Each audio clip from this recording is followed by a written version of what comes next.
This is an audiobook reading of The Cemetery of the Lost Soul, a novel by Spencer Webster. Copyright 2015, all rights reserved by the author. Chapter 1, The Big Ache. When we don't know who to hate, we hate ourselves. Chuck Palahniuk. Julius Marshall Mead planned to tell his wife Linda soon about the night terrors, the dreams that had traumatized him almost every night since he was 10. He'd wake up with a start, his heart ramming into his ribcage. Every night he knew that he'd never get to Stevie in time, and just before the boy hit the ground, Julius would be jarred awake, but not this morning. He lay on his stomach in bed, his face buried deep in his warm pillow. Sharp, throbbing pain focused in his temple as if a hammer was slamming against it. He wondered which was worse, the same dream that had terrorized him for more than 3 decades, or the agony inside his skull that wouldn't let up. "It's after 7, Linda said. "My head hurts." "That's at least 3 headaches this week. I think you should go see your doctor." "Can you please turn off the lights and get me a glass of water?" Julius wondered why a headache would preempt the one constant in his life, the nightmare that had related to the death of his best friend. He lifted his head off the pillow carefully as his wife handed him a cool glass of water. He wished he could stay in bed all day, but that's not going to happen, not on this day of days. Julius sipped at the water and he cautiously rubbed his temple, willing the pain to abate. As he sat there, he noticed his wife looking at him with concern. He could admit to himself that something was wrong health-wise. Not only were there headaches lately, but there were the times when his balance seemed off. He'd nearly fallen in his office in front of his boss, Bradley. He passed it off as being dizzy from standing up too quickly, and Bradley had given one of those nervous laughs that told Julius he was really worried but not sure about what.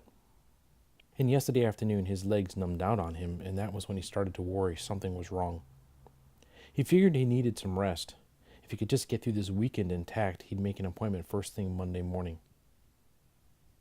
Julius's life, if viewed from the outside, could be interpreted as the perfect life. Rising star in journalism circles, beautiful wife, great kid, quality friends, and a good home. What people didn't see was that he was really one big fuck-up. His daughter Allie didn't know it, Linda never mentioned it, but it was the truth nonetheless, and he wasn't going to escape it any time soon. Julius left the tie off and walked slowly to the car. "I can drive if you like, you can rest." "No, I'll drive. The headache is getting better," he lied. He was good at lying, even to himself. He looked at his wife sideways. She was elsewhere in thought, and he was aware it was likely not about him. He was amazed that after more than 16 years of marriage they were still together. However, lately, he'd begun to toy with the idea of letting her go free, letting her find her happiness, whatever that might be.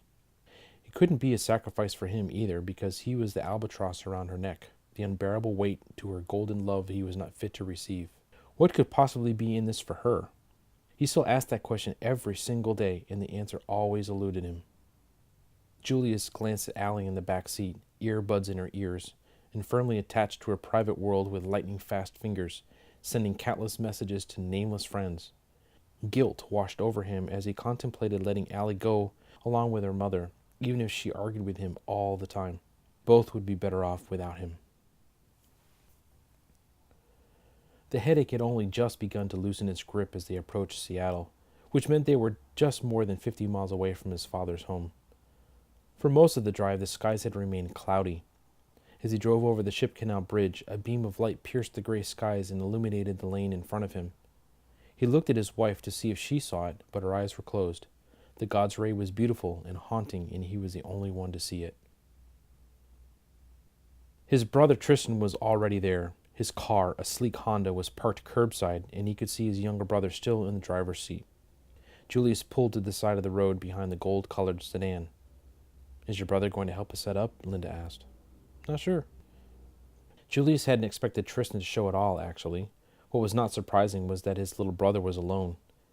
Diane never liked any of them, especially Julius, but Tristan had told him once during a brief phone conversation that she didn't appreciate Dad's gruff demeanor, and on that note, Julius agreed. They both exited their respective cars and embraced in a light hug. "Good to see you, bro," Julius said, still sensing the headache around his edges. "Likewise," Tristan said. He leaned in conspiratorially. "You know this isn't going to work, right?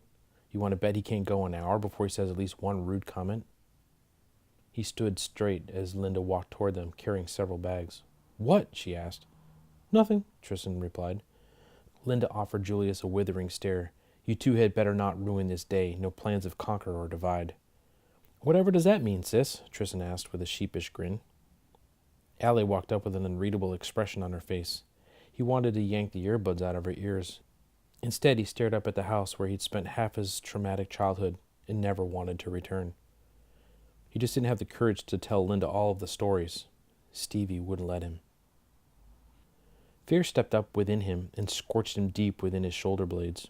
Tension rooted there, deeper than it had in a long time.